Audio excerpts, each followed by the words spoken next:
Eu quero fazer alguns agradecimentos e parabenizar também a Escola Superior de Magistratura por este evento. Vinda de Portugal, já ouvi aqui coisas fenomenais no que diz respeito a diretivas comunitárias, a questões constitucionais, a questões de referência no que diz respeito a este grande mundo que é a nossa casa comum. Efetivamente, o desembargador Sousa Prudente, que esteve comigo num congresso de direitos humanos, achou que o fenómeno família seria relevante. Daí eu estar, em sede destas questões dos ecossistemas, a ter esta fala com Vossas Excelências. Agradecer também, para além do desembargador, que teve a generosidade de me convidar, a toda a equipa que foi generosa, excelente, eficaz e eficiente em todo o trabalho que realizou para a minha vinda. E também, em especial, ao professor Mário Ferrari, porque me acompanhou estes dias, mostrando que Brasília é um museu em céu aberto, que Brasília tem uma luminosidade. E quando se entra, dizem, e logo de forma muito clara, bem-vindo a Brasília, aqui nós somos uma família. E é com este ponto da ideia das pessoas nas organizações, das pessoas no mundo global, das pessoas que estão na proximidade de suas regiões, de seus locais, que sofrem, que veem violados os seus direitos. Nesta ideia de violação dos direitos, há uma palavra que é fundamental: dignidade humana. E a dignidade é geral. Nós falamos em direitos humanos e referimos diretivas comunitárias como se fossem setoriais, ligadas apenas a uma dimensão regional dentro do mundo. Nós temos de pensar o mundo na sua globalidade, porque o que acontece no Brasil, nós sofremos em Portugal, nós sofremos em França, nós sofremos na China. O problema já é de uma grandeza tal que é preciso fazer toda uma prevenção do problema existente. Nós estamos analisando o problema que existe e tentando solucionar uma realidade que muitas vezes não tem solução. O dano já é completamente irreparável. O que quer dizer que nós temos de fazer aqui uma intervenção muito mais direta em termos antropológicos e sociológicos no que diz respeito à pessoa. Dizer que põe em causa a saúde não chega. Não chega. O pôr em causa a pessoa é a parte mais grave e a parte mais importante de toda esta questão. Porque nós sabemos que a maior parte da população não tem informação suficiente, padece de analfabetismo, padece de literacia funcional e muitas vezes aquilo que nós achamos que é uma informação direta, clara, transparente, que uma decisão vai ser eficaz e eficiente na sua operacionalização, isso não é uma realidade. Então, o que é que nós podemos fazer em termos de magistratura, desenvolvimento de um ideal? Efetivamente, até é simples. As constituições das repúblicas, nos vários países, são de um ideal valorativo, são de uma componente tão rica em termos de aquilo que é ou deverá ser a tarefa fundamental do Estado em termos administrativos, que é gerar segurança, cultura e bem-estar. Então, o que estamos fazendo? A vossa Carta Magna de 1988 começa por dizer que a ordem constitucional deverá estar preocupada com a pessoa. E dentro da multiculturalidade, que é o Brasil, e que são outras regiões no mundo, pensar as pessoas não é violar o princípio da igualdade, tratando da mesma forma todo ser humano que padece de ser diferente e quer ser respeitado pela sua diferença. Nestes termos, é importante que se veja que o direito ao meio ambiente, e nós dizemos ecologicamente equilibrado, é uma realidade que deve ser indisponível e essa indisponibilidade tem de estar nas gerações presentes e com prevenção para as gerações futuras. Porque se nós no presente não começarmos por educar em termos ambientais, através do núcleo fundamental do ecossistema ecológico, que é a família, nós não vamos conseguir ter solução plausível para as gerações futuras. Porque se nós chegamos à conclusão que a destruição é massiva, e em termos de cidadania e de civismo não temos a capacidade, porque não temos essa competência ou essa capacitação para intervir diretamente, então estamos a violar aquilo que é uma realidade num Estado social de direito democrático, que é zelar pelo interesse coletivo, respeitando as diferenças dentro de uma ideia de proximidade. Outra questão fundamental, porque a ideia primária desta minha fala é ver a ratio legis, a razão de ser porque levou o legislador a fazer determinadas matérias. Porque é que o legislador, em termos de diretivas comunitárias, formula a pretensão de restringir as licenças relativamente a estas questões dos transgênicos e às questões dos produtos que possam ser nocivos?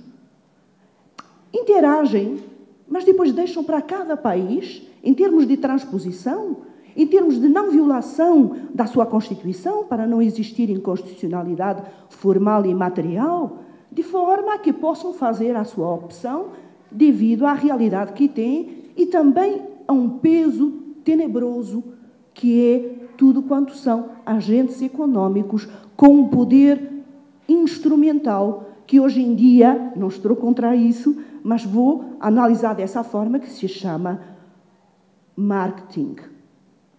As notícias falsas, o problema da informação enviesada, a disrupção relativamente à informação é fundamental para que se possa pensar essa prevenção e capacitação das gerações futuras. Aí, o desembargador Sousa Prudente, na sua sábia e inteligente intervenção, ouvindo o problema que eu apresentei sobre a alienação parental, ele me disse: professora Ana Branca, isso é um caso muito sério. Eu disse: pois é, professor Prudente. Na realidade, se nós não atendermos aquilo que é o núcleo base, independentemente das mudanças estruturais no núcleo família, independentemente daquilo que nós possamos aceitar que faz parte desta estrutura família, exatamente como a Brasília abre os braços e o Brasil também, dizendo que somos todos uma família, sejam bem-vindos, a realidade começa a ser altamente problemática. Porque alguém dizia: como é que nós vamos criar uma educação ambiental se a mãe e o pai lavam o dente abrindo toda a torneira, que fica aberta? E depois queremos que a criança tenha, em termos de boas práticas, uma representatividade, uma figura estruturante, que não tem. Nós estamos a tratar o problema a montante e não a jusante, porque achamos que as coisas no futuro estão mais claras. Não acreditem, não. Não estão. As coisas não são tão transparentes assim. Há uma necessidade de passar informação devidamente rastreada para que, de facto, essa formação não exista. E falamos de uma coisa que é constitucional. Está ligada aos direitos humanos, que vos vai parar nas mãos, que é o direito à vida. O direito à vida em toda a sua essência. Não é só o direito à vida na situação de nascer e adquirir personalidade jurídica. Não chega. É o direito ao acompanhamento e à dignidade e dignificação do ser humano durante toda a sua existência. E o manter uma realidade que nos dê a consciencialização que podemos trabalhar esta questão para gerações futuras. Aí, nesse sentido, a vossa Constituição já prevê esse direito à vida, e nessa amplitude é muito rica na sua essência ética ou valorativa. A vida é assegurada como uma exigência de vida digna. Não é qualquer tipo de vida. É uma vida digna.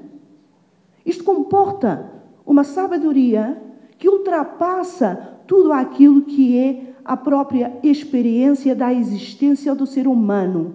Envolve toda uma comunidade.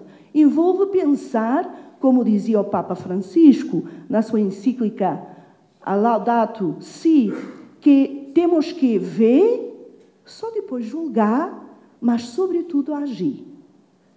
E nós, muitas vezes, julgamos sem ver a tal factualidade E depois a ação, estamos pensando, vamos ver como vai correr, porque efetivamente isto é uma questão muito pesada em termos econômico-financeiros, com uma movimentação de um peso muito grande em termos de agentes econômicos. Ora, aqui aparece a questão educativa da família, que vai ter muitos problemas daqui para a frente, se não solvermos, se não solucionarmos as questões antropológicas da criação de crises de atenção, a situação da disrupção no meio familiar, na situação, exatamente como vocês tiveram, a questão da Maria da Penha, a lei da Maria da Penha, ou a lei que protege os menores por causa do tráfico e da venda de crianças a nível do estrangeiro, exatamente como se fizeram vários programas televisivos alertando para estas circunstâncias. Cada vez mais, a questão familiar vai gerar um conhecimento, uma informação base, um mundo de boas práticas que pode permitir a que o poder público, em conjunto com as coletividades, com a comunidade, consiga gerar bons propósitos, bons fundamentos, boas estruturas que cheguem a bom porto. Eu hoje, sentada na recepção do hotel, lia um livro com alguma dimensão, falando dos 30 anos da Constituição da República Brasileira, Federal Brasileira. E contava alguém o seguinte caso. Alguém sentado perguntava a um jovem: olhem, eu para ir para o Rio de Janeiro é muito distante. E ele dizia: eu acho que você não vai conseguir. Passou outra pessoa. O senhor continuava sentado, esperando que alguém passasse e que tivesse algum laivo de solução para o seu problema. E perguntou. Era um homem idoso, um velho. Meu senhor, por gentileza, me pode dizer se daqui para o Rio de Janeiro é muito distante? Ele respondeu: penso que não vai lá chegar. Até que passou um jovenzinho. Este jovenzinho é diferente, não tem uma informação enviesada, me vai dar aqui a solução para o meu problema. Meu jovem, que está numa tenra idade, conhecedor destas coisas, me diz, daqui para o Rio de Janeiro vai demorar muito tempo. E ele disse: não sei se consegue. E o senhor se perguntou: por que será que toda a gente me está falando o mesmo? Pois é, sabe, é que o senhor assim sentado não consegue não. Quando se está sentado e não se age, nunca conseguimos. E o problema da ação que a encíclica verde ou social fala é precisamente acabarmos com esta ignomínia de estarmos sentados, vendo, olhando e não agindo. É nesse sentido que, efetivamente, é preciso defender. Isso cabe também dentro dos 4 poderes, ou dentro daquilo que é a divisão dos 3 poderes, principalmente do poder judicial, começar a ter um papel mais preventivo e elucidativo relativamente às suas decisões. Então, família. Família é uma realidade. Desde que nascemos até que morremos, temos uma família, independentemente dos graus de parentesco ou da ligação sanguínea que possamos ter. Família é aquilo que nos envolve, família é aquilo que nos cria, família é aquilo que nos ouve, família é aquilo que discute conosco. Em termos de estrutura jurídica, família é o garante de sobrevivência. Por isso é que pode existir a adoção. Por isso é que pode existir situação de casais hétero e não hétero que possam ter filhos tratando e criando as crianças de uma forma global. Que nós vamos ver que a realidade de hoje não é uma realidade meramente econômica. Hoje nós estamos avançando numa mudança da estrutura de família para uma coisa muito mais importante, que tem sua beleza. E se for tida em consideração, será um grande passo na humanidade, que é a família dos afetos. O afeto hoje é fundamental. Vivemos sociedades individualizadas. Durkheim, Parson, Gersheim falaram disso tantas vezes. Os desequilíbrios. Aliás, eu deixei um texto que me deu uma satisfação estar a redigir, que diziam muitas vezes que relativamente à família nós encontramos pesos que são de origem destrutiva, porque efetivamente não pensamos no real interesse do menor. O princípio da proteção do menor assistido por uma família ou então substituído por alguém da comunidade que consiga ter essa percepção. Então, esta educação formal e informal que é posta como função primordial da família tem muitas implicações no ecossistema, tem muitas implicações ambientais, tem muitas implicações sociais, valorativas, no sentido de tornar o cidadão das próximas gerações um cidadão esclarecido, um cidadão que possa opinar, porque sabe o que está falando, um cidadão capacitado, um cidadão que olha para o outro ser humano como um igual, que é preciso proteger. Então, em termos ambientais, em termos de cidadania ética ambiental e consciência ecológica, há muitos aspectos cívicos que têm de ser tratados. Primeiro, temos que ter cidadãos comprometidos. Comprometimento, o engajamento, é muito diferente de compromisso. Nós estamos todos com o compromisso de estar aqui. Estaremos comprometidos? Essa é a preocupação que se põe em termos de comportamento organizacional em todas as estruturas. A educação vai criar esses espaços sociais que permitam a resolução de alguns problemas e que experienciem diariamente algumas realidades, levando à capacitação das pessoas em termos formativos. Depois, outra coisa que se deixou de ter: diálogos diários. Conversar, expor situações, ouvir o outro. Neste termo de adquirir experiências, assimilar experiências e poder produzir no futuro e opinar acerca das decisões. Deveria ser obrigatório que a população de proximidade está legislado, mas muitas vezes não se faz. Que a população de proximidade pudesse participar, por muito que fosse analfabeta, de uma realidade que lhe diz respeito. Esta violação da dignidade humana, que está prevista na Magna Carta, desde logo no artigo 1º, na Constituição Federal Brasileira, tem uma riqueza incomensurável relativamente a tudo aquilo que foi dito esta manhã. Quer na violação das populações, que são pessoas que vivem o seu dia-a-dia, que necessitam dessas terras, que necessitam desses matos, que veem a sua família destruída, que não têm dinheiro para alimentar a família no fim do mês, que não conseguem lutar, por muito que tenham associações de defesa ambiental, não conseguem lutar porque não têm ferramentas, não têm estrutura, não têm voz relativamente àquilo que é uma realidade. E nós precisamos, junto dessas famílias, de ter essa voz, de ter essa menção muito altamente produtiva naquilo que é a questão ambiental. E depois, aquilo que eu já falei, que é a observação do comportamento das pessoas que rodeiam no dia-a-dia. É crucial. Se uma família não faz a divisão do lixo, como quer que a sua criança, que o seu filho, que o seu sobrinho, que o seu amigo mais jovem a vá fazer. É uma questão de dinâmicas sociais. Não se vê muito bem, mas à volta desta criança está tudo aquilo que foi falado hoje de manhã. Então, toda uma série de condicionantes em termos ambientais que mexem com uma estrutura do ecossistema. Temos que proteger os cidadãos. É uma das tarefas fundamentais da administração pública. Valorizar e proteger o cidadão.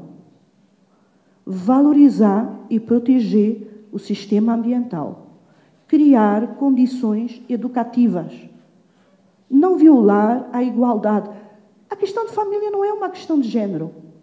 A questão de família é uma questão social do núcleo que se presume necessário para a satisfação das necessidades coletivas e individuais.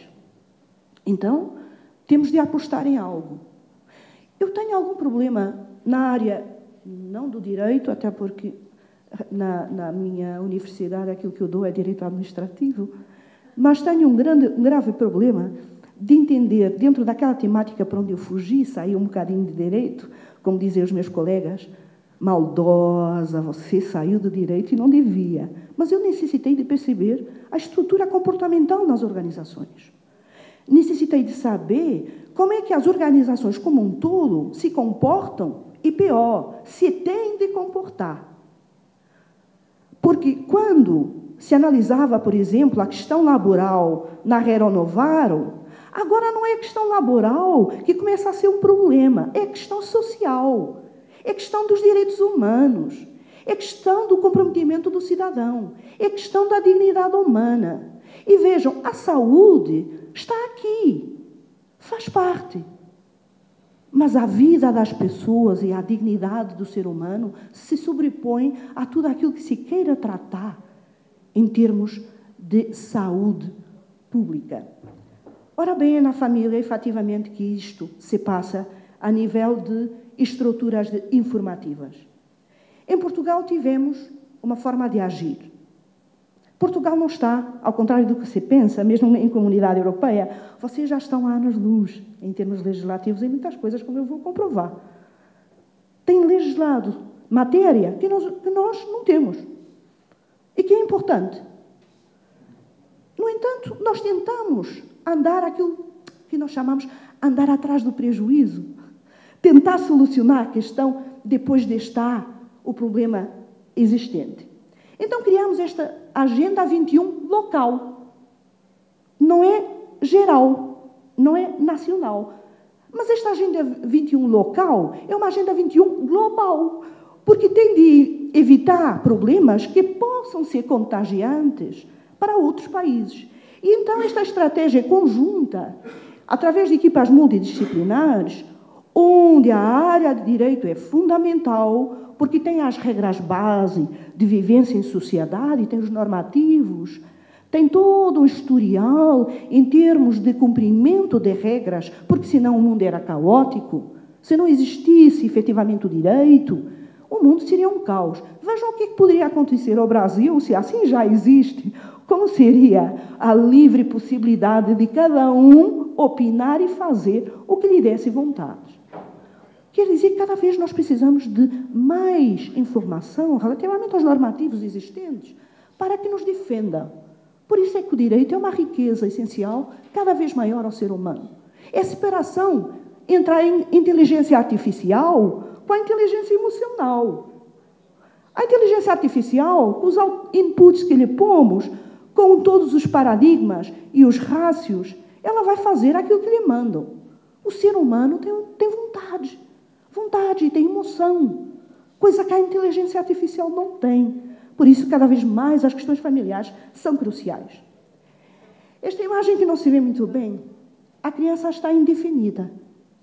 Mas temos alguém que é aquela pessoa que nós deixamos muitas vezes de ouvir porque achamos que está desatualizada em questões familiares. Estou a falar do relacionamento intergeracional no que diz respeito às questões da família.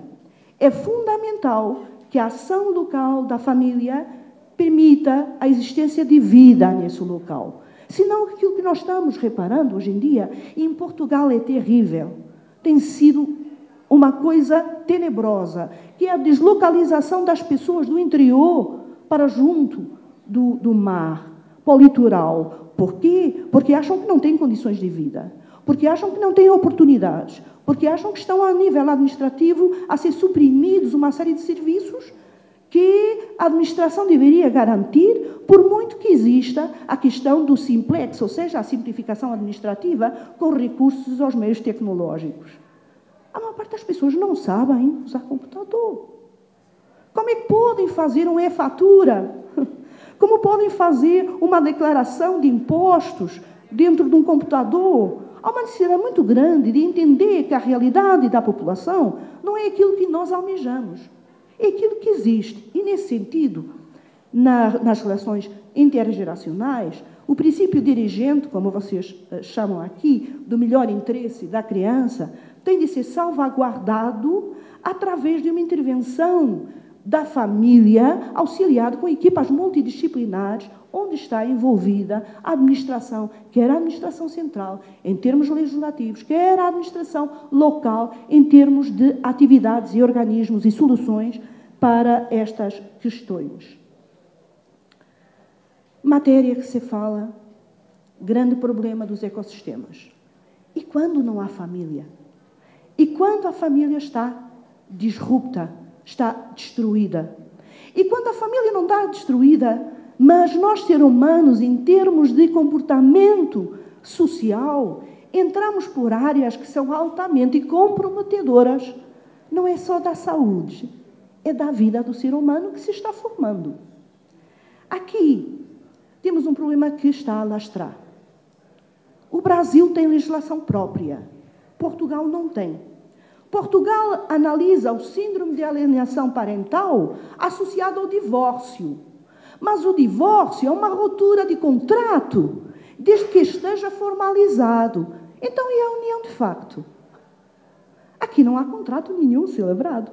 Apenas uma intenção de morar junto, que ao fim de 5 anos, 3 anos, depende da legislação, se entende como proveito comum do casal numa realidade conducente à criação de uma família. Nesse sentido, esta alienação parental, que está desenvolvendo e, a nível estrutural, trazendo grandes problemas, tem influência no ecossistema. Tem influência também, tendo no ecossistema familiar, no ecossistema social. E se tem influência no ecossistema social, vai ter influência muito forte na questão ambiental. Porque as pessoas pensam individualmente, defendem-se, criam estratégias de defesa. São pessoas que não realizam a sua função e a sua criação, mantendo todas as etapas do ser humano. Ser criança é brincar.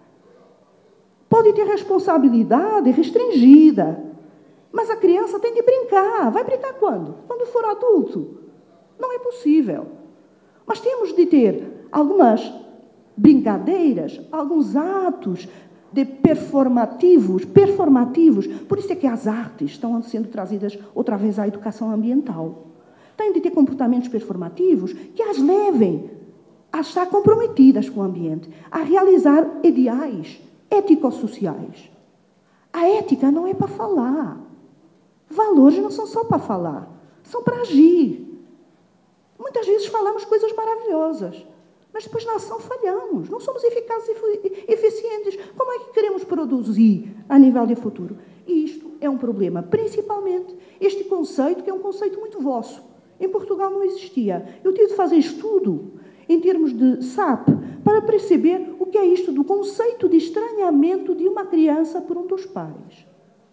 E, na realidade, esta disrupção funcional da família vai trazer problemas no adulto, que pode ter desvios em termos psicológicos, sociais e até psiquiátricos. Muitas vezes vemos jovens com tendência de suicídio, nos jovens universitários, e não percebemos porquê. E se formos analisar todo o historial, fazendo uma anamnese a nível do comportamento, vemos que há ali uma disrupção que começa no ecossistema mais basilar do mundo, que é a família. Aquilo que recebe o recém-nascido. Porque, afinal, nós somos um ser que depende, desde que nasce até que morre, do outro ser humano. Não conseguimos viver completamente sozinhos, desde que nascemos até que morremos. Nesse sentido, há uma legislação já no Brasil. E, ao fazer este estudo, pasme-se, em Portugal detectei que apenas funciona a jurisprudência, a nível dos tribunais superiores. E muitas vezes há entendimentos completamente diferenciados, porque não há o interesse que isto seja entendido como uma necessidade de prover às gerações futuras e às crianças dentro de um ambiente familiar que tem necessidade de ser cultivado e tratado. A realidade é que, quando nós passamos a ter acordos jurisprudenciais, nós passamos a ter a força quase da lei. Mas não é isso que nós temos necessidade. Nós temos de trabalhar a realidade, que é uma realidade muito pungente. Tem aqui dados. Os dados não são meus. São do IBGE a nível do Brasil. Obviamente, a dimensão do Brasil com a dimensão de Portugal, os milhões se diluem. Mas para mim não interessam as dimensões, interessam estes números. Quer dizer que este fenômeno, em termos de ecossistema, em termos do que vem aqui tratado, direito humano e fundamental à saúde dos ecossistemas planetários, a defesa da vida na dimensão de uma ecologia integral das presentes e das futuras gerações, nós temos de olhar para estes números. Estes números chamam-nos a atenção que temos estado preocupados com a realidade física e econômica, nós estamos menos preocupados com aquilo que são os direitos fundamentais, os direitos, liberdades e garantias do cidadão. Claro que os direitos econômicos, sociais e culturais são cruciais, mas comecemos pelos princípios fundamentais. Dignidade humana, no sentido de precaver que estes números, que são um absurdo, possam diminuir. Em Portugal, andamos um bocadinho jogando. Deixamos de ter aquilo que era a problemática de conceito do pater familias, do pai como centro da responsabilidade no núcleo familiar, para passar isso há pouco tempo para a ideia de responsabilidades parentais, desenvolvendo a ideia de que não há um progenitor especial naquilo que é o crescimento, educação e trabalho direto que se faz com as crianças e com os jovens. E substituímos o poder, a ideia de poder paternal, com o conceito de responsabilidades parentais. E nessas responsabilidades parentais está essencialmente aquilo que nós chamamos núcleo duro em termos de alimentação, onde está provida a educação, a formação base, a orientação para a vida. Não é uma orientação qualquer. É a orientação para a vida, em que damos liberdade das pessoas opinarem, optarem, em termos sociais, em termos educativos, em termos religiosos, por aquilo que são as suas identidades mais próximas, neste sentido. E aí temos uma lei, 61/2008, mas, novamente, a referência está dentro do regime jurídico do divórcio. Não é uma lei, como vocês têm, à parte, que trata esta temática de per si. Então, a alienação parental, a que se circunscreve, sintetizando esta matéria, não é uma questão de género. É um fenômeno em contexto familiar.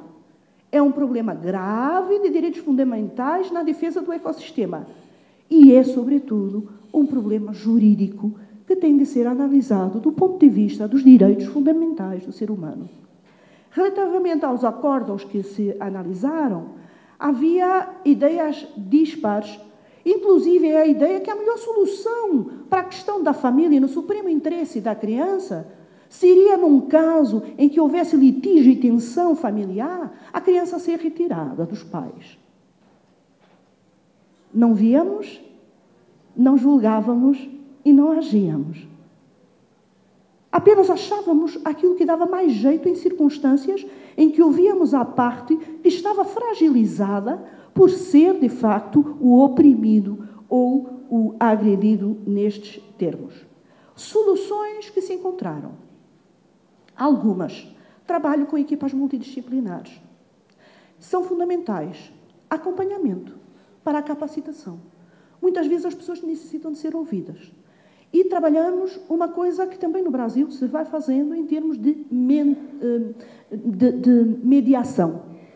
Trabalhamos a questão da mediação tendo a área do direito muito preconizada com a decisão dos tribunais, através de uma intervenção direta da área social, da área da psicologia, da área, muitas vezes, das artes performativas, para criar aqui uma ideia mais de proximidade e de relaxamento relativamente ao ser humano e à pessoa em causa, mas, sobretudo, cumprindo aquilo que são as regras dos ditames das influências vindas dos primados constitucionais.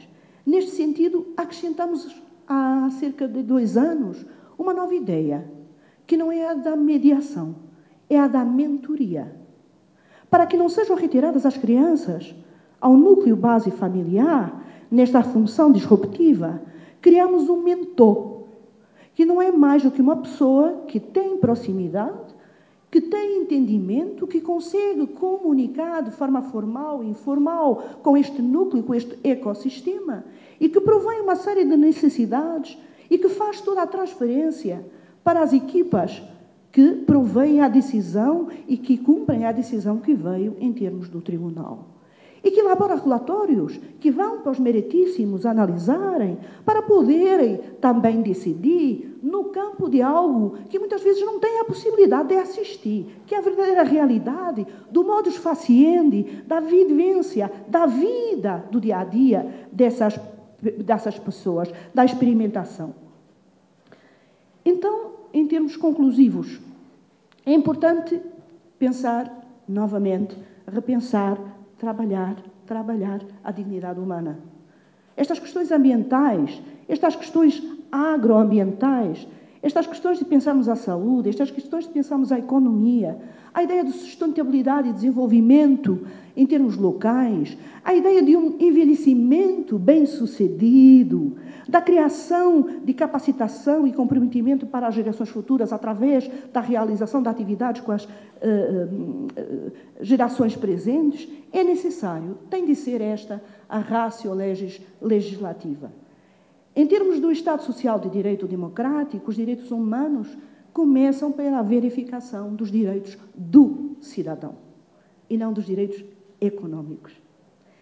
Esta ideia que tem de ser desenvolvida em termos também de sustentabilidade, não só ambiental, mas econômica, é necessário que, efetivamente, este direito ambiental, o direito do ambiente, ou proteção do ambiente, ou questões levantadas com a sobrevivência do cidadão, deixem de ser coisas somente de umbrella, de topo, para passarem a ser coisas que, a nível global e local, interajam.